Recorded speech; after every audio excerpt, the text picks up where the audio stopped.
Hi, I'm Darren Neal. And I'm Pompey. And this is the Classic Superbike Show.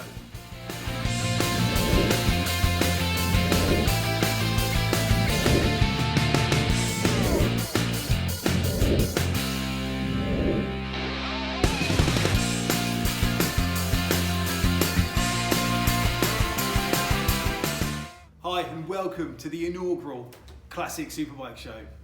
My name's Darren Neal, with me is Pompey, and we're going to be talking about classic superbikes. So when we say classic superbikes, what are we talking about, Pomps? Well, for me, apart from just the sort of age of the bike, it's also the differences between the modern bike and what a real old classic was. You know, no rider aids, pure motorcycle from wrist to back wheel. That's what we want. Absolutely. I think modern superbikes are just too good, and we like to have our bikes with shonky anti-dive, solid tyres. Oh yes. And just making a bit more of a challenge to get around those country roads. So I think it's probably best we start off by letting you know exactly what you're in for. Basically, we're just going to talk about the bikes we like, the bikes we've owned, the bikes that some of us still own. We'll probably break some stuff. Case in point, the reason the sound isn't particularly good on this video is because I broke the microphone before we started filming the sound of an RC30. Yes. So expect more breakages.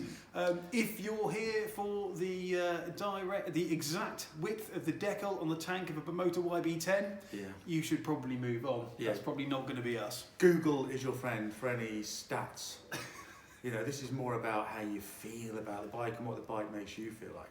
About bikes that make you smile, and made you smile when you were younger, because obviously what's happened in the motorcycle world is that we've all got older, and of course sadly, and when we were younger, you know, we looked at these bikes like the GSXR 750s and the FZR 1000X ups, RC30s if you were particularly well heeled, and you could afford them, but now some of those bikes, not the Honda, and we'll get into that later, are actually becoming really affordable and actually going up in value. And if you've got some money, you want to spend it, you want to increase, invest it, you could do a lot worse than classic superbikes. Yeah, absolutely.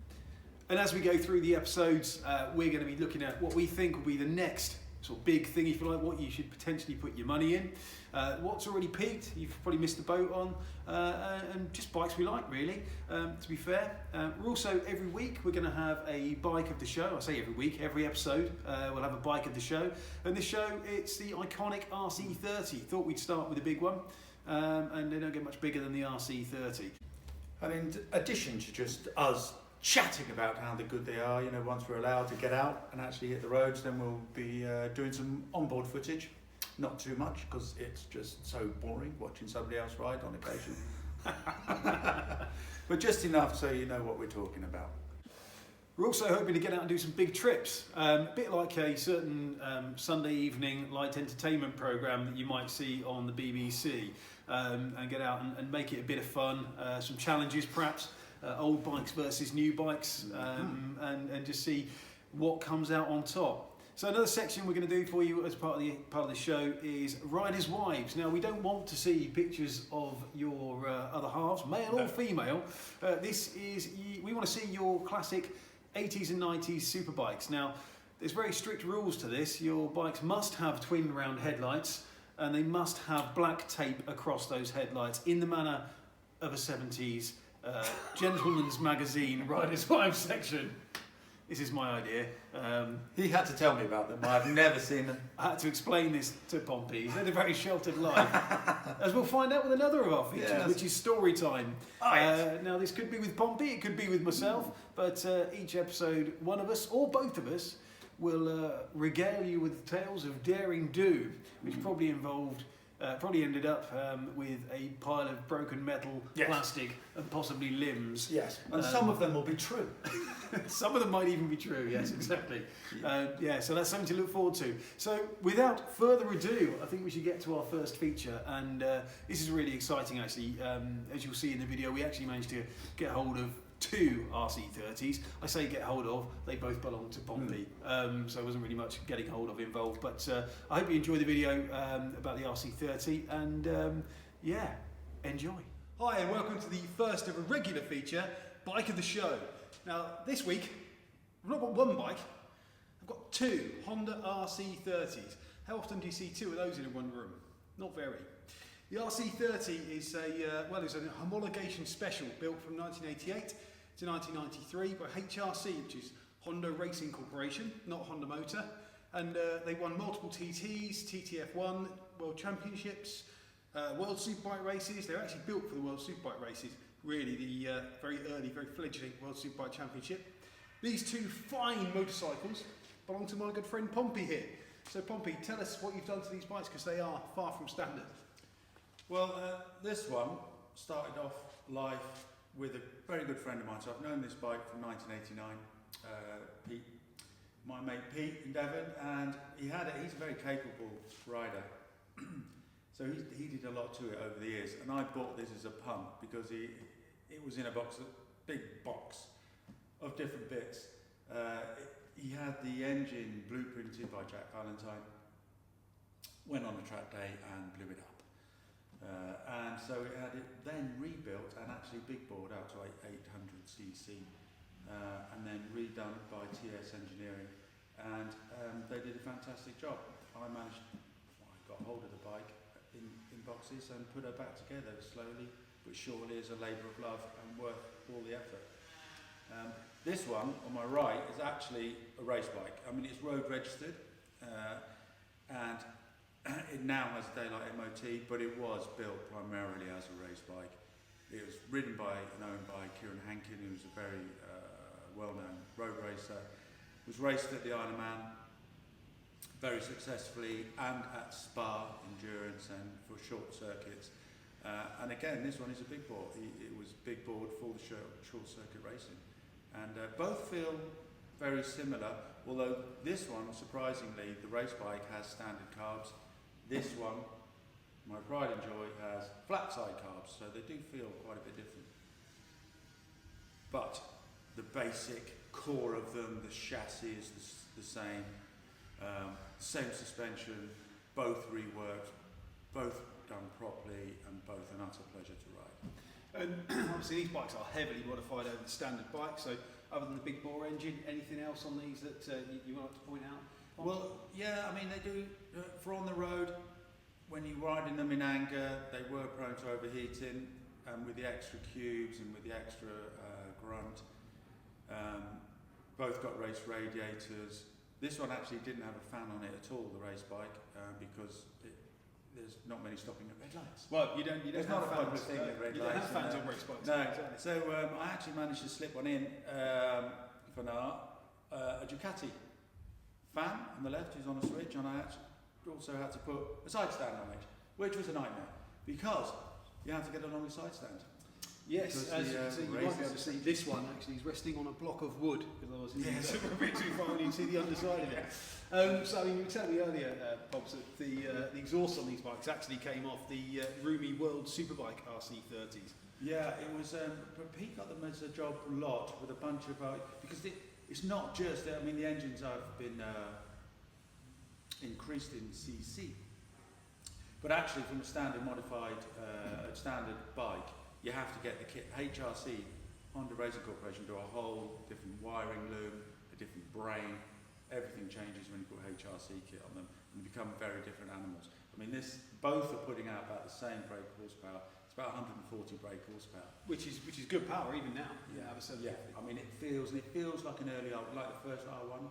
Yeah. I mean, that's the sort of grunt. I mean, that is the sort of pickup for a 750 against a 1000cc bike. It's astonishing, absolutely astonishing. And all these mods that have been carried out on this bike, we hate to say it, this is probably heresy.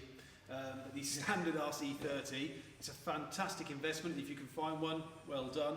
But they are actually, and I said this is a bit of heresy here, they're actually a bit rubbish on the road. They're a bit underpowered for their chassis, isn't that right, Pompey? 100%. I mean, you can ride, they're wonderful. You'll ride them if you ride it. They won't feel too dissimilar to a normal VFR. But the reality is, to get the best out of the chassis, you'll never go into a corner thinking, that was far too fast for the chassis. You will not find a corner where the chassis won't work. The chassis is unbelievable. The geometry is just perfect.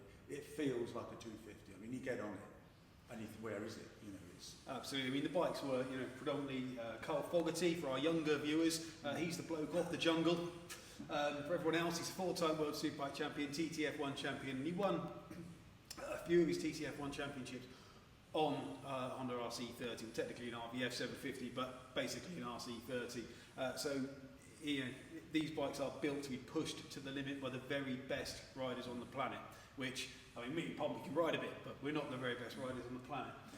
I've never actually ridden a Honda RC30 myself, I have to say. Oh. I know.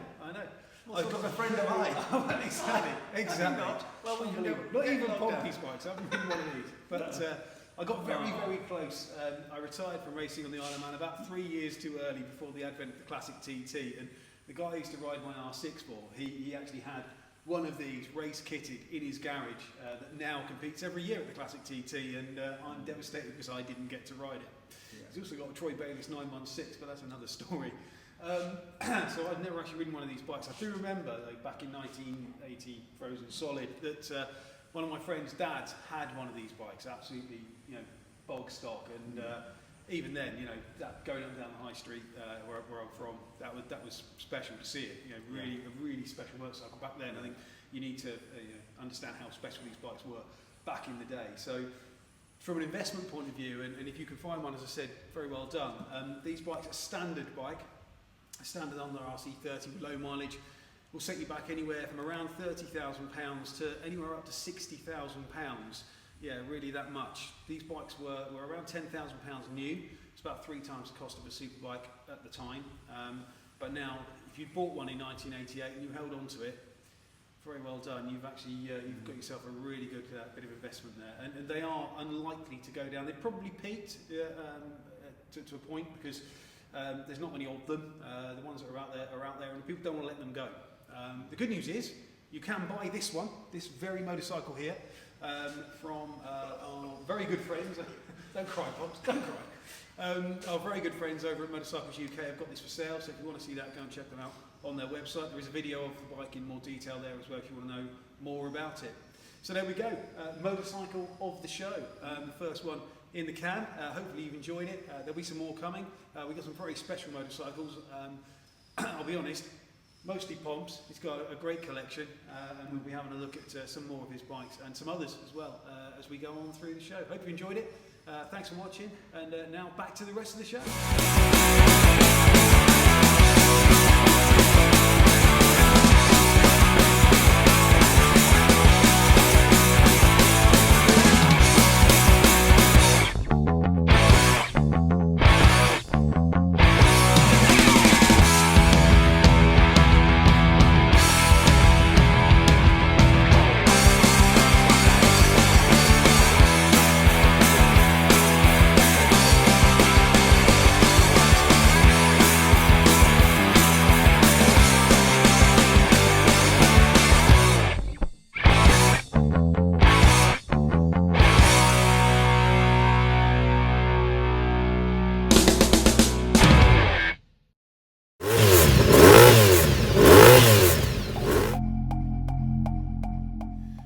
RC30 there, an absolute motorcycling icon, I think you'll agree. As I said in the video, every time I saw that bike going up and down Soham High Street, I was like, I want one of those, and I'm going to have one of those, I said to myself. And unfortunately that ship has sailed because I'm never going to be able to afford to buy an RC30. Well, the thing with the RC30, it was a short window also of success. I mean, it did change the expectation of what a bike should be, a superbike should be. I mean, in 88, 89. I think because they had so many issues with their first venture into V4s, Honda Corporation just went, no, throw everything at it like they did with the That was the NR500, NR750, yeah, and had oval pistons, and it was just that was more of a showcase. But the RC was something that was an affordable superbike that racers could pick up and run with, and they kind of did win everything. But the opposition then realised what the benchmark was. So, very quickly they were caught and overtaken by the likes of the ZXR, ZX7, 750, the YZF. I mean, people look back very nostalgically at the RC because it was so exotic. There were so few, it was a short window, and hence the big prices now. Yeah, exactly. I mean, a few years ago, you could have picked one up. They weren't cheap, but £10,000 would have bought you an RC30. I mean, a good one as well. Yeah, I mean, the one 5,000. It went down. I mean, there's a very good friend of mine sold one to another very good friend of mine, and it was £5,000. £5,000. Yeah. You know, and it went down that bar, which is astonishing when you think about it. But that's because people want the next best thing. They want it to be more powerful. They want it to have greater speed. They want it better handling and stuff like that. So until they reach that classic stage and people get nostalgic for them and they realise how great it was in its day, then the prices are destined to go down until that peak, that point at which they start going back. Absolutely. I think we've all got those bikes, haven't we, where you just let them slip through your fingers. I mean, for me, it's RGV 250, 91 RGV 250 with a banana swinging arm. They only made it for 1 year, then Honda sued them. I mean, £10,000 one of those now. Yeah. I think I sold mine for probably £1,000. Yeah. You know, those bikes that you just slip through your fingers. Somebody sold a Bruff Superior for 10 shillings. What's the last Rusty? If they went for if they were still alive, imagine how they feel now. Yeah, exactly. Gutted. Absolutely. I mean, what do you see as being, if there's bikes out there now that you think someone should go, well, I've got £3,000 for instance. Yeah. Well, I can invest in a motorcycle. What do you think? Well, man, I think you should look at rather than look for the bike, you should look at the price mark. There, almost historically, most motorcycles will go down. They'll go down from point of purchase. They'll go down at a fairly steady rate. Some motorcycles, once they reach the 2,500, 3,000 point, will either vanish in obscurity. Absolutely. CB500. Yeah.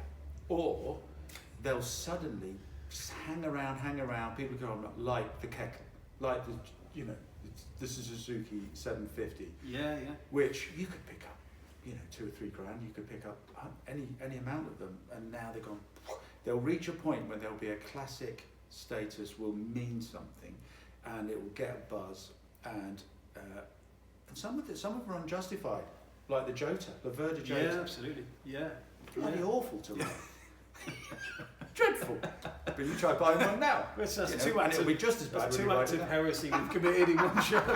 Unbelievable. Yeah. And in the RC, let's face it, the RC, as you mentioned in the introduction, it's kind of it was great, but it wasn't that great. It wasn't that much better than GSXR 750. No. By the time 1989 rolls around, by the time 93 came around, the GSXR 750 was. And you had to kit them. You had to have the race kit, like the R7.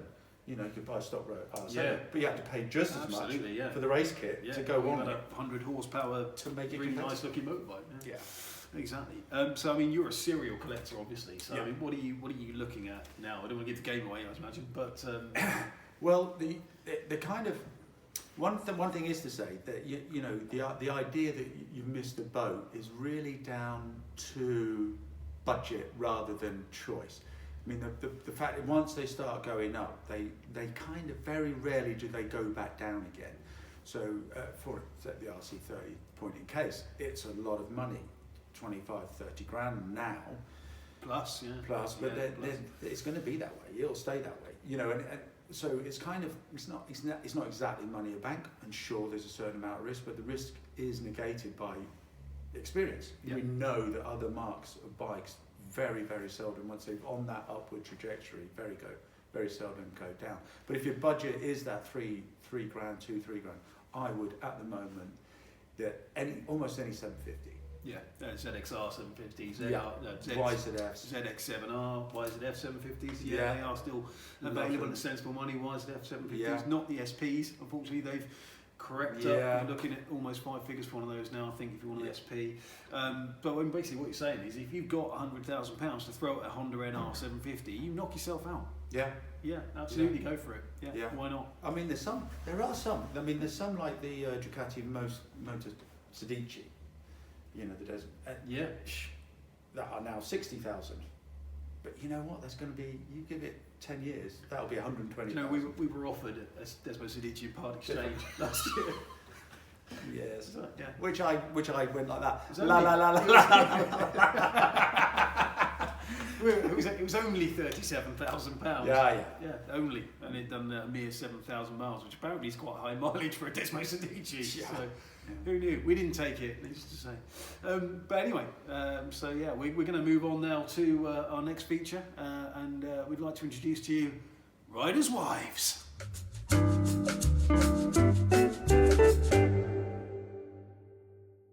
Hi and welcome to the section of the show that we're going to call Riders' Wives. We want to see your bikes, not your other halves. We want to see your bikes. And we want to see your bikes with twin round headlights like this beautiful Bimota YB10. Don't worry, all the bikes in the show aren't going to be exotica that no one could afford. This just happened to be here. And what you also must have is the black tape across the headlights. This is very important. And if you don't know why, you should probably ask your dad. Anyway, so we want to see your bikes. We know you're up to this. Get them into us and hopefully your bike will feature on the next show. So that's it, that's the first show in the can, as they say. Thanks for watching, hope you've enjoyed it. We've had a lot of fun doing it. Yep. We're certainly looking forward to the next one. We're going to try and do one of these once a month if we can, time permitting, and we'll feature a different bike every time. Remember to get your Riders' Wives bikes in to us so we can feature them in the show.